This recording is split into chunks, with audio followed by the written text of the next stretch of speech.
In 1967, a single decision to close a narrow strip of water between two islands helped ignite a war that reshaped the entire Middle East.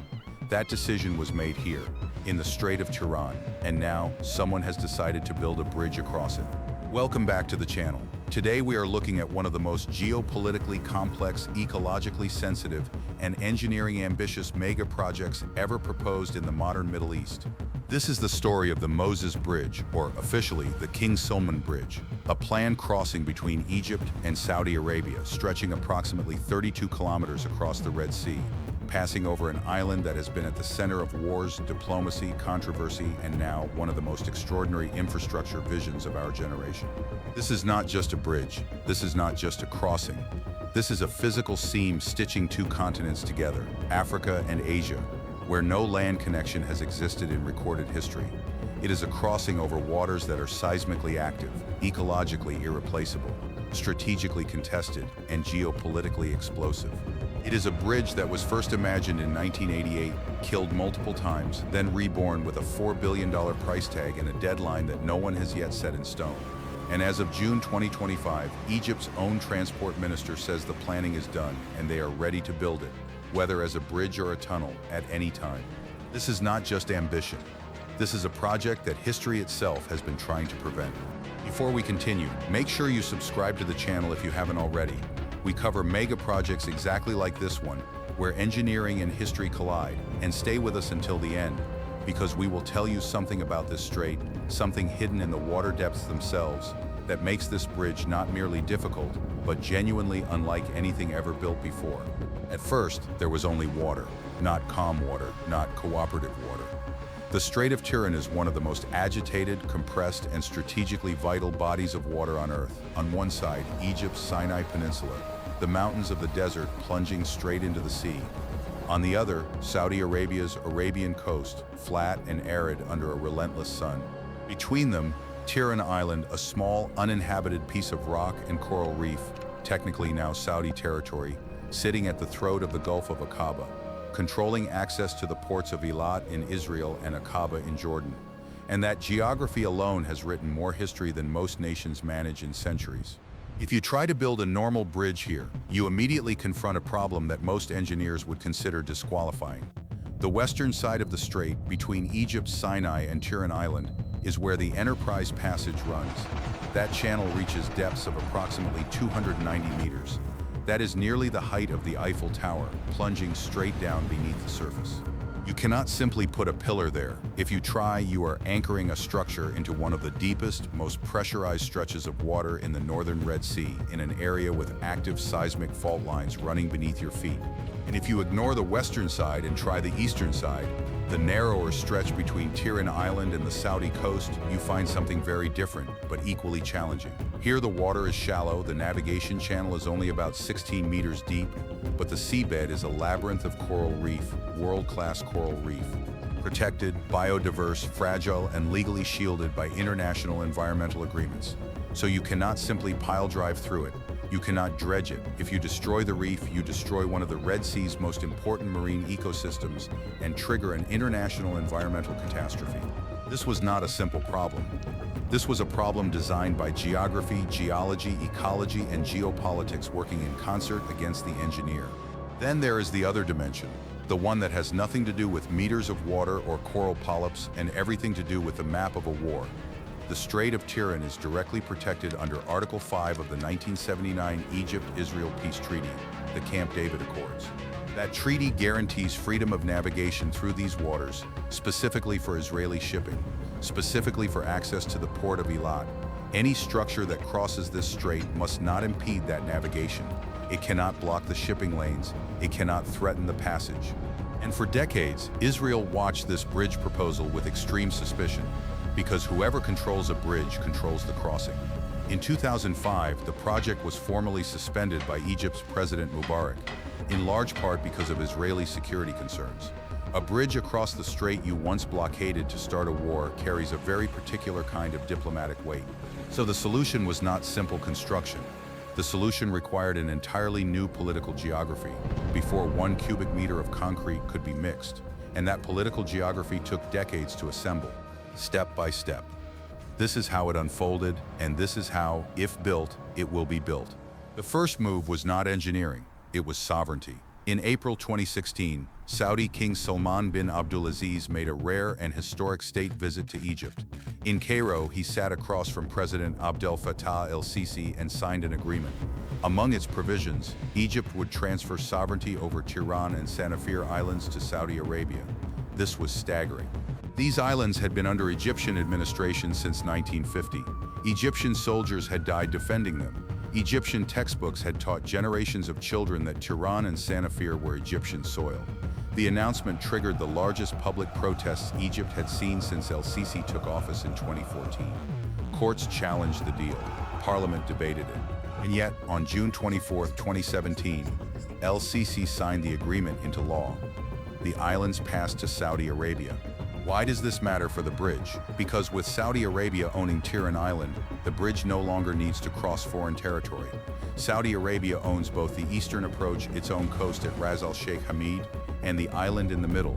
The only foreign territory is the Egyptian side at Sharm el-Sheikh. And that crossing is a bilateral construction project, not a geopolitical invasion. But sovereignty alone was not enough. Israel's agreement was also required, because the Camp David Accords, still binding, governed freedom of navigation through the strait. That negotiation, brokered quietly by the United States, concluded in 2022. Israel agreed to the transfer of Tiran and Sanafir to Saudi Arabia, receiving in exchange Saudi guarantees of continued free navigation, an upgraded monitoring arrangement using cameras and remote surveillance in the Sinai, and, crucially, the opening of Saudi airspace to Israeli flights. The last diplomatic obstacle was removed. Then came the technical planning phase. And this is where the engineering story truly begins. The engineering surveys that have been conducted over decades have revealed a crossing unlike any other attempted on Earth. The 32-kilometer route from Ras al-Sheikh Hamid on the Saudi coast to Sharm el-Sheikh on the Egyptian Sinai does not cross a uniform body of water. It crosses, in sequence, a shallow continental shelf on the Saudi side, then open water, then the eastern reef zone around Tiran Island, then the island itself, then the western channel, the deep zone, and finally the Sinai approach. Each segment presents a categorically different engineering environment. Every segment matters. Every meter matters. The Saudi side approach begins over relatively shallow water and sand. Here, conventional elevated causeway construction, the kind used on the King Fahd Causeway between Saudi Arabia and Bahrain, is technically feasible. Precast concrete sections, driven pile foundations, standard marine construction. Difficult, yes, because of the Red Sea's intense heat. Surface temperatures routinely exceed 30 degrees Celsius, its high salinity, its periodic strong tidal currents channeled by the surrounding mountains of Sinai and Arabia, and its exposure to high winds that accelerate through the natural funnel of the strait. But technically, this is manageable.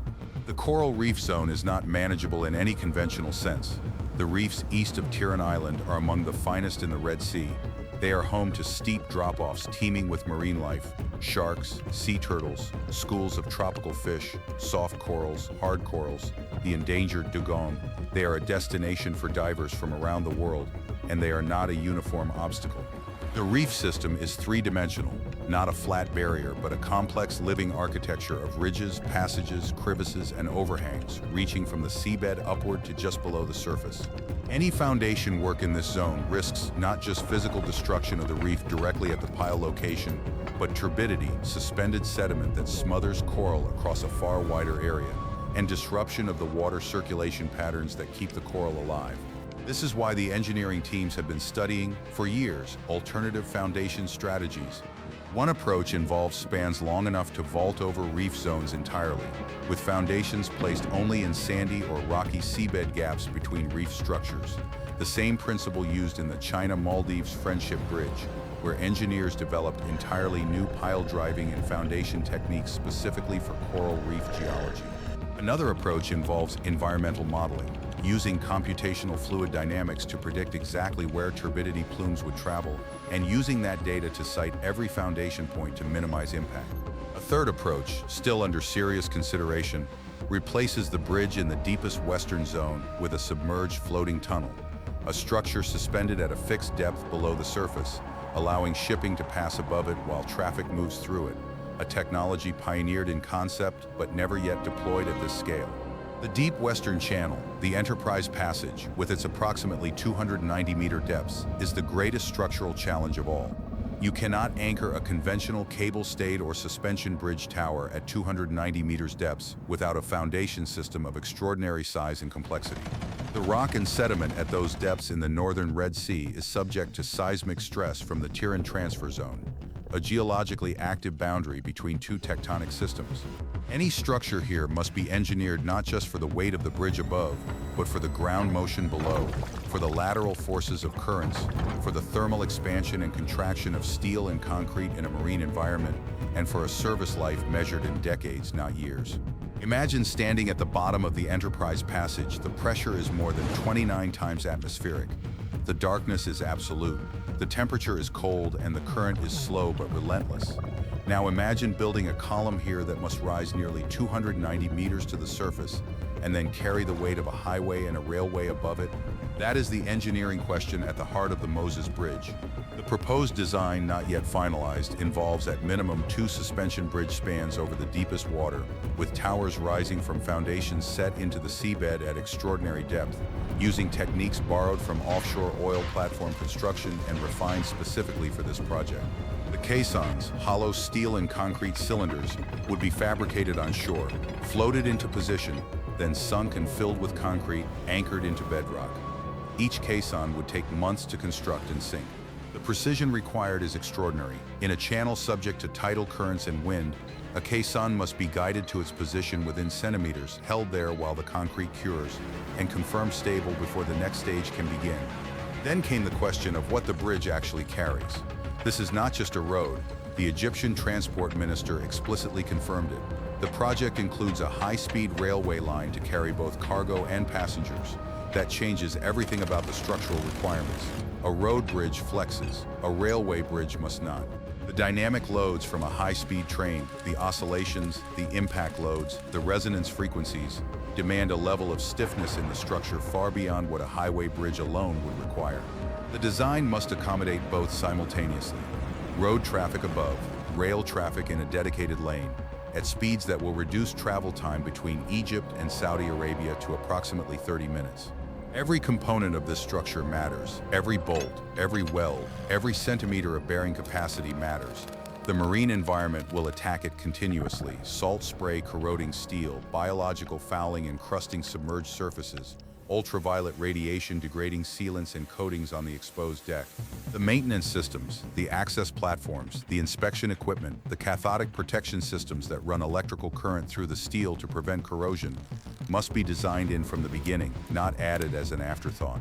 You cannot close the Moses Bridge for routine maintenance. The shipping lanes must remain open. The road must remain open. The railway must remain operational. Maintenance is not a pause. Maintenance is a permanent, parallel engineering operation.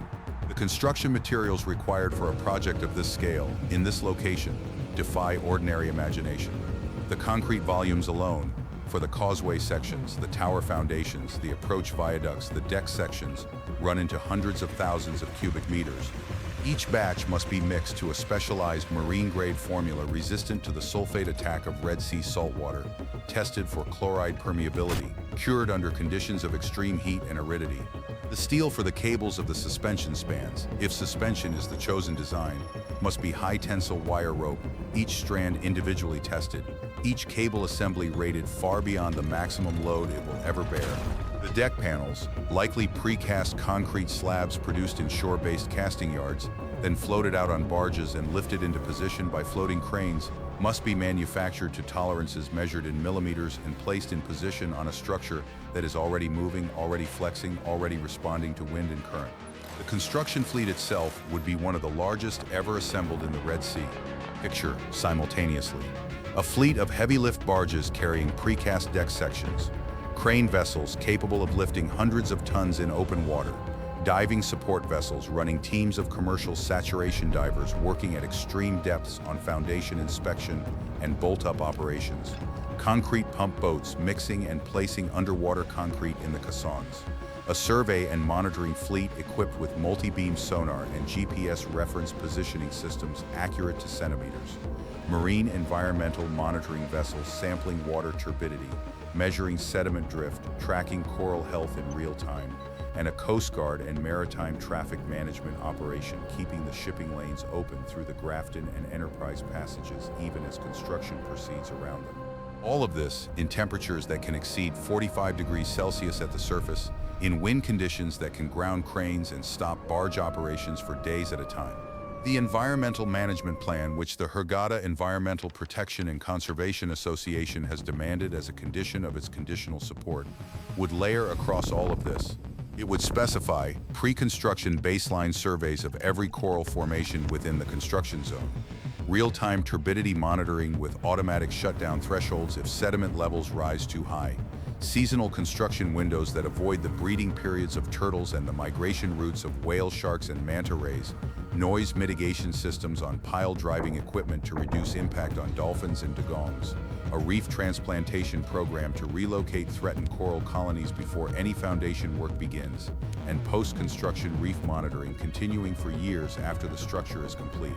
Then came the question of what this bridge means for the world.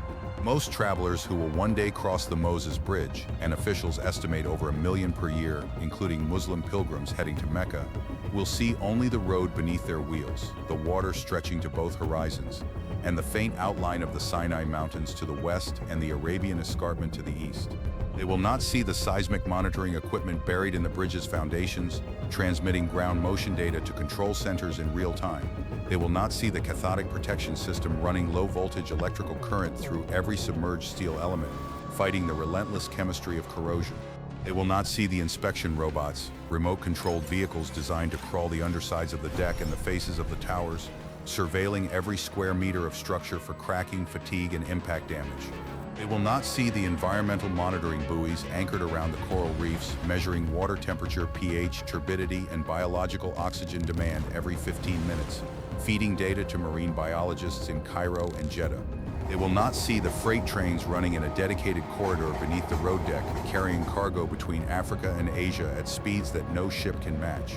They will not see the diplomatic architecture, the treaties, the transfers, the agreements between Egypt, Saudi Arabia, Israel, and the United States that had to be assembled before a single foundation could be sunk. They will not see the 37 years of waiting, the false starts, the suspensions, the protests in the streets of Cairo, the court challenges, the geopolitical maneuvering. They will not see the engineers who studied this water, dove into this strait, mapped these reefs, calculated these loads, and came back again and again with the same answer: it is possible. Without those 37 years, there would be no crossing. With them, there may finally be a bridge. This is what human engineering is. It is not just pouring concrete and raising steel. It is the accumulation of will, political will, financial will, technical will, environmental will, until the sum is finally large enough to match the problem. The Moses Bridge is not yet built, but it is closer than it has ever been. The planning is done, the sovereignty is settled, the diplomacy is resolved. What remains is the doing, and the doing in a place like the Strait of Tiran will be one of the greatest acts of construction the 21st century has yet attempted. 2 continents, 1 strait, 1 bridge, and behind it, 3.5 decades of trying. If you found this video valuable, consider subscribing to the channel. We cover mega projects and engineering stories exactly like this one, where the technical and the human and the historical are inseparable. Thank you for watching.